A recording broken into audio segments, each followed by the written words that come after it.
Hello student, this is Rakesh sir, lecturer and motivational speaker. स्वागत करता हूं आपके अपने चैनल स्पेशल साइंस में।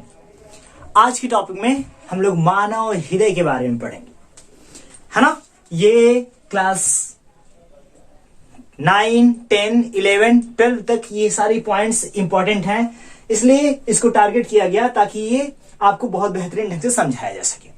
इसमें मैंने बहुत सारे कलर का यूज किया है और वो कलर अपने पर्टिकुलर प्लेस के लिए उत्तरदायी हैं। आप समझिएगा, हृदय के बारे में समझ लीजिए। पहले सबसे पहले किसी चीज को पढ़ने से पहले उसके बारे में थोड़ा सा जान जाए तो बहुत बेहतर होता है। आप समझिए इस बात को कि जो मानव हृदय होता है हमारा और आपका, आप देखते हैं जब भी आप अपने बाएं तरफ, हल्का सा बाएं तरफ अगर अपने हाथ को रखते हैं तो आपको लब और डब की आवाज आती है और आपको पता चलता है कि हमारा हृदय हमारे ठीक बाएं तरफ है। तो सबसे पहले स्टार्ट वहीं से करते हैं, उसकी सिचुएशन से अर्थात उसकी स्थिति से। वो कहां स्थित है शरीर में? जो हमारा हृदय होता है वह कहा जाता है एक मानव के बंद मुट्ठी के आकार का होता है, उसी के आकार का होता है। मैं आपको चुटकियों में संरचना भी ड्रा करना सिखाऊंगा। आप कहेंगे कि सर पहले से आपने ड्रा कर रखा है, मैं आपको तुरंत बनाना सिखाऊंगा। 1 मिनट में आपका हृदय तैयार हो जाएगा बनके। ध्यान से समझिए, सिचुएशन समझिए। कहां पे स्थित होता है? हमारे डायाफ्राम के ऊपर। अब डायाफ्राम कहां से आ गया भैया? समझिए बात को।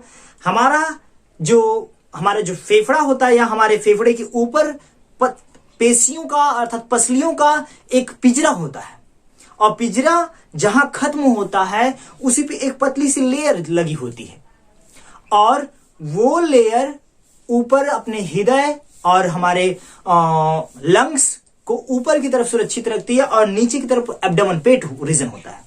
तो बीच में जो लेयरिंग होती है वही कहलाती है डायाफ्राम। बातें क्लियर हुई? रिब्स के पास हमारी हड्डियां जहां खत्म होती है हमारे चेस्ट की, उसके ठीक नीचे एक लेयरिंग है पतली सी हल्की सी, उसे हम कहते हैं डायाफ्राम। डायाफ्राम के ऊपर स्थित होता है और हल्का सा बाईं तरफ। बातें क्लियर?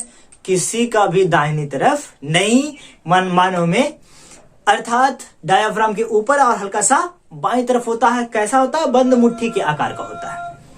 बातें क्लियर रखिएगा।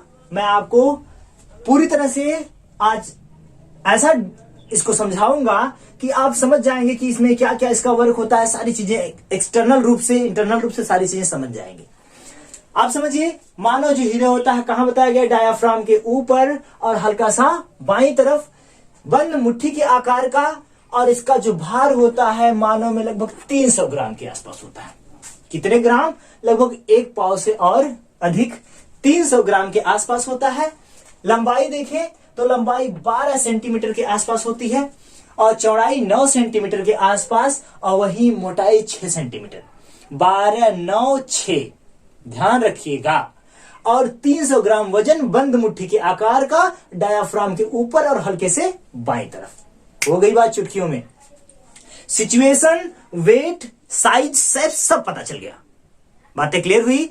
कहां हुआ बाबू? डायाफ्राम के, बोलिए, डायाफ्राम के ऊपर हल्का सा बाएं तरफ, हमारे एकदम मिडिल कैविटी के हल्का सा बाएं तरफ होता है।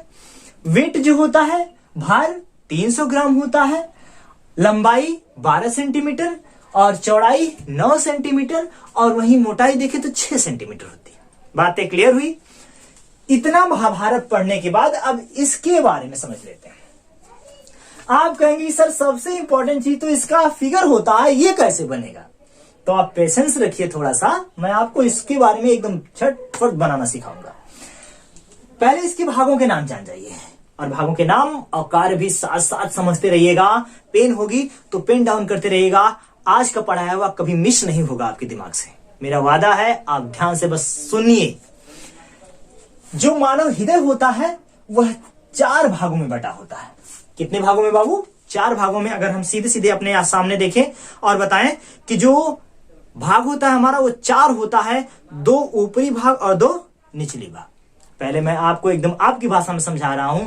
ऊपर का जो भाग होता है वो चौड़ा होता है। कैसा होता है?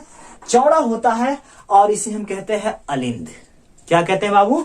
अलिंद कहते हैं। इंग्लिश में आर्ट्रियम कहते हैं, सॉरी, इंग्लिश में आर्टरियम कहते हैं। और नीचे का भाग देखेंगे सकरा होता है, पतला होता है, इसे हम वेंट्रिकल कहते हैं, इसे हिंदी में कहते हैं निलय। निलय। और ये क्या था बाबू? अलिंद था। अर्थात 2 अलिंद और 2 निलय। बातें क्लियर हो रही हैं क्या? क्लियर हो रही हैं? तो यस लिखिएगा। समझिए इस बात को कि 2 ऊपर चौड़ा भाग अलिंद कहलाता है, आर्टरियम, और 2 नीचे निचला सकरा भाग निलय कहलाता है। इसका मतलब कि 2 भाग इसमें ऊपर और 2 भाग नीचे, अर्थात 4 भाग होते हैं क्या सर? हाँ भाई, 4 भाग होते हैं। 2 भाग अलिंद होता है, एक दायां अलिंद और एक दायां अलिंद और एक बायां अलिंद, अर्थात लेफ्ट एंड राइट आर्टरियम। अर्थात समझिए, तो जब 2 अलिंद और 2 दायां और बायां अलिंद होता है तो नीचे निलय भी कितने होते हैं? 2 होते हैं। एक लेफ्ट होता है और दूसरा राइट, अर्थात दायां अलिंद और बायां अलिंद। बातें क्लियर हो रही हैं? अब आप समझिए, अर्थात आपने इसके बारे में समझ लिया कि सर इसके मानव हृदय के मुख्यतः 4 भाग होते हैं। ऊपर का जो भाग होता है 2 अलिंद होता है, चौड़ा वाला भाग, और नीचे वाला सकरा भाग निलय कहलाता है। बातें क्लियर हुई? तो सर इसके बारे में थोड़ा सा और बता दीजिए कि अलिंद और निलय का काम क्या होता है। समझिए, अगर हम सीधे सीधे हार्ट कैविटी को यहां से मिड से बांट दें तो इधर हम अपनी तरफ देख लेते हैं। हमारा दाहिना इधर हाथ है, इधर बायां हाथ है, तो दाहिनी तरफ दाहिना अलिंद, बाएं तरफ बायां अलिंद। एक कार्य यही समझ लीजिए, दाहिनी तरफ से हमेशा अशुद्ध रुधिर आता है। मानव शरीर में शुद्ध और अशुद्ध दोनों प्रकार के रुधिर बहते हैं। तो क्या सर पूरे शरीर में बहते हैं? हाँ भाई, पूरे शरीर में बहते हैं। निरंतर शुद्ध भी होते रहते हैं और फिर जाते हैं, ट्रेवल करते हुए अशुद्ध हो जाते हैं। मैं शुद्ध अशुद्ध आपको बताऊंगा। अर्थात हमेशा दाहिनी तरफ से, अब आप समझिए इस कलरफुल चॉक का यूज करने का मतलब क्या हुआ। जितना ये ग्रीन या हल्का हरे कलर का ये जो कलर यूज किया गया है, इससे अशुद्ध रुधिर अंदर आता है। कहां आता है बाबू? यहां नीचे से। आप अगर पेन डाउन कर रहे होंगे तो जब फिगर बना लीजिएगा तो स्किप करके, रोक रोक के, आप स्किप नहीं, स्टॉप कर करके वीडियो में कोने कोने आप नोट्स में लिख लीजिएगा कि ये जो है यह इंफीरियर वेना कावा, इसका नाम है। सबसे निचली जो परत है ये इंफीरियर का मतलब होता है नीचे और सुपीरियर का मतलब होता है ऊपर। बात है क्लियर? ये होगी सुपीरियर, ये देखिए सुपीरियर वेना कावा, और ये है इंफीरियर वेना कावा। तो सर आप इतना कॉम्प्लिकेटेड नाम बता रहे हैं, इसका कार्य भी बता दीजिए। शरीर में जितने अशुद्ध रुधिर, यहां हार्ट से नीचे की तरफ जितने अशुद्ध रुधिर होते हैं, शरीर के निचले रुधिर को ये ऊपर की तरफ लाती हैं हृदय में, और ये ऊपर के अर्थात हमारे हार्ट से ऊपर अर्थात मस्तिष्क से होते हुए जितना रुधिर आसपास होता है अशुद्ध, उसको लेके आती हैं। बातें क्लियर? एक सुपीरियर वेना कावा और दूसरी इंफीरियर वेना कावा। किसको लेके आ रही है बाबू? अशुद्ध रुधिर को लेके आ रही है। किधर से? दाहिनी तरफ से। बातें क्लियर हो रही हैं? क्लियर रखिएगा, आज का सेशन बहुत बेहतर होगा, आपको बहुत बेहतर ढंग से समझ में आएगा। Superior vena cava, inferior vena cava दोनों तरफ से अशुद्ध रुधिर को लेके आती है। तो सबसे पहले राइट अलिंद अर्थात दाहिने अलिंद में लाती है, अर्थात यहां से एक बॉक्स की नुमा संरचना होती है, यहां से अशुद्ध रुधिर अंदर की तरफ आता है। अशुद्ध लेके आती है, इसलिए मैं इसको हरे कलर का डिनोट किया है। और जो शुद्ध लेके जाती है, देखिए मैंने इसको लाल से डिनोट किया है, आपको समझ में आया कि हाँ सर ये लाल रुधिर अर्थात शुद्ध रुधिर को लेके जाती है, पूरे शरीर में पहुंचाती है। अर्थात ये रुधिर को अंदर लेके आती है। तो सबसे पहले अशुद्ध रुधिर पहले दाहिने अलिंद में एंट्री करता है। कहां एंट्री करता है बाबू? दाहिने अलिंद में, और दाहिने अलिंद से होते हुए दाहिने निलय में आता है, और निलय से होते हुए ये देखिए यहां से इंटर होते हुए दोनों फेफड़ों के पास जाता है।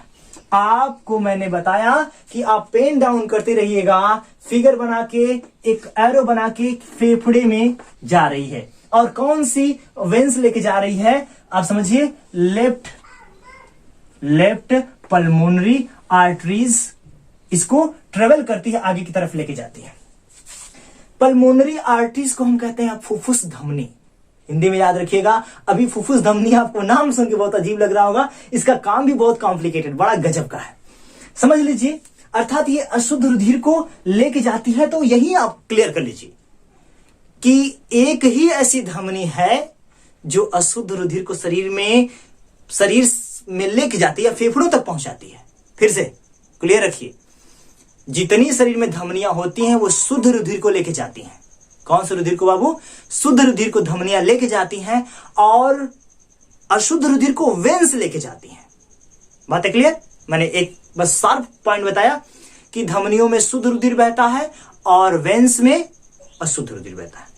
लेकिन फुफ्फुस नाम की एक धमनी होती है जो अशुद्ध रुधिर को लेके जाती है, और फुफ्फुस नाम की एक वेन्स होती है जो शुद्ध रुधिर को लेके आती है। ठीक उसी का उल्टा, तो फुफ्फुस जो होती है पल्मोनरी, यही है, ये अशुद्ध रुधिर को लेके जा रही है। क्योंकि ये आर्टरीज अर्थात ये धमनी है और धमनी अशुद्ध रुधिर को लेके जा रही है, लेकिन बाकी जितनी धमनियां होती है वो शुद्ध रुधिर को लेके जाती हैं, शरीर के अंदर प्रभावित करती हैं। अब ये दोनों चीजें ये फेफड़े के पास पहुंच गई और फेफड़े से रुधिर को ले लिया तो इधर से भी देखिए, मैंने ये थोड़ा सा फिगर यहां बना रखा है, आप ध्यान दीजिएगा। ये है आपकी राइट पल्मोनरी वेन्स, अर्थात ये सिराएं, वेन्स को हम हिंदी में कहते हैं सिरा और आर्टरीज को धमनी कहते हैं। बातें क्लियर? धमनियां जितनी होती हैं शुद्ध रुधिर को लेके जाती हैं और सिराएं जितनी होती हैं अशुद्ध रुधिर को। लेकिन बाबू एक धमनी और एक सिरा एक ही नाम का ऐसा होता है जो अगर फुफ्फुस आ गया, धमनी बोल दिया तो धमनी शुद्ध ले जा रही थी, लेकिन फुफ्फुस हो गया तो अशुद्ध रुधिर को लेके जाती है, फेफड़े तक पहुंचाती है। और अगर फुफ्फुस सिरा हो गया तो ये फुफ्फुस सिरा है, ये इंटर करता है। ये मैंने यहां केवल इसका नाम लिखा है लेफ्ट पल्मोनरी वेन्स, अर्थात यही सिरा है, ये फेफड़ों से रुधिर को बाएं अलिंद में इंटर करवाता है, अर्थात बाएं अलिंद में अब अशुद्ध रुधिर आ रहा है। फिर से समझिए, पूरे शरीर से रुधिर पहले दाहिने, अशुद्ध रुधिर दाहिने अलिंद में आया, दाहिने अलिंद से नीले में आया, दाहिने में, और नीले से होते हुए फेफड़ों के पास पहुंचा, और फेफड़ों के बाद जब उसमें ऑक्सीजन मिश्रित हो गई, वह शुद्ध हो गया, तो इधर से अर्थात लेफ्ट पल्मोनरी वेन्स अर्थात फुफ्फुस और सिरा द्वारा वह अंदर आने लगता है, शुद्ध रुधिर अंदर आता है और सबसे पहले कहां आता है? लेफ्ट अलिंद में, अर्थात बाएं अलिंद में पहले आता है, और बाएं अलिंद से बाएं निलय में, और बाएं निलय से, अब ध्यान दीजिए मैं दूसरा कलर यूज कर रहा हूं, बाएं निलय में आ गया और यहीं से फिर घूमता है ये ऐसे, और ऐसे होते हुए इधर ब्रेन की तरफ चला जाता है, और इधर से पीछे से सभी नसें डिवाइड होती हैं, ये नसें आके यहां खुलती हैं और ऐसे नीचे शरीर हो जाता है।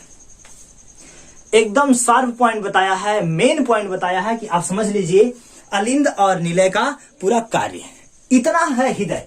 अब चूंकि फिगर आपको बनाना है तो मैं आपको फिगर बनाना सिखा देता हूं, मैं इसको इरेज करता हूं और बहुत बेहतरीन आपको एक फिगर बनाता हूं, सिखाता हूं। दिल बनाना जानते हैं? अरे वही प्यार वाला जो आप बनाते हैं, खूब देते हैं, है ना? समझिए, दिल आप खूब बेहतरीन ढंग से ऐसे बना लीजिए। बना भाई, दिल बना, तीर उर नहीं लगाना है अभी। अब इसमें देखिए कुछ ज्यादा प्यार दिख रहा है तो थोड़ा थोड़ा इसका प्यार कम कर लीजिए। पहले ऊपर से प्यार कम करिए और ऊपर से कुछ इस तरह की संरचना बना लीजिए। ये हुआ। अब नीचे भी लग रहा है कि प्यार कुछ ज्यादा है, थोड़ा सा बढ़ा लीजिए, टेढ़ा मेढ़ा थोड़ा सा प्यार कर लीजिए, नहीं तो ज्यादा दिक्कत हो जाएगी भाई। ये रहा आपका हार्ट, आपने संरचना ड्रा कर दी। अब बस आपको केयर करना है कि भैया यहाँ एक मोटी सी नस बनानी है, ये नीचे की तरफ भी ऐसे ही बना देना है। बाबू आराम से बनता है, ध्यान दीजिएगा, और ऐसे बस ऐसे घुमा देना है। अब आप कहेंगे आप तो सर बनाए हैं, भैया आप भी बनाना सीखिए, बहुत अच्छे से बनेगा। ये हो गया, ये आके यहाँ घूम के मिल जाती है, और ये घुमा के यहाँ से यहाँ निकाल दीजिए। ये रहा संरचना। अब आप बताइए कितना टाइम लगा इसको ड्रा करने में? ये हो गया आपके हार्ट की संरचना। और थोड़ा सा सजा दीजिए इसको, ऐसे बना दीजिए भैया, लीजिए आपने बना दिया, देख लीजिए सेम एकदम इसी की तरह का हार्ट है। कितना टाइम लगा? Maximum 1 minute. बस दिल बनाइए, उसका प्यार थोड़ा कम कर दीजिए, प्यार कम कर देंगे, नसों को निकाल के दिखा देंगे तो कंफर्म हो जाएगा। आई होप कि आज की टॉपिक आपको बहुत अच्छी तरह समझ में आई होगी। आप अगर थोड़ा सा मिसमैच हुआ होगा तो रिवीजन करा लीजिएगा, बहुत बेहतर ढंग से समझ में आ जाएगा। फिर कभी कार्यवाही ये नसों वसों के बारे में सब नहीं भूलेंगे, है ना? मैंने ऊपर नीचे दाएं बाएं जितनी नसें गुजरी हुई हैं, जितने आर्टरीज और वेन्स हैं, सबको आपको समझाया, उनके कार्यों को एक साथ बताते हुए चला। आप कोष्ठ में कर करके पेन डाउन करते रहिएगा और एक ही बार देखेंगे तो पता चल जाएगा कि राकेश सर ने गजब पढ़ाया था, ये तो एकदम पूरी तरह से याद हो गया, है ना। तो आज की टॉपिक में इतना ही। वीडियो को लाइक करने के लिए, अपने दोस्तों तक शेयर करने के लिए, इतना ढेर सारा प्यार देने के लिए और स्पेशल साइंस की फैमिली को खूब बड़ा करने के लिए आपका बहुत बहुत थैंक यू। अच्छे से रहिए, अपने स्वास्थ्य का ख्याल रखिए और बेहतरीन ढंग से पढ़ाई करिए। Thank you for watching. Best of luck.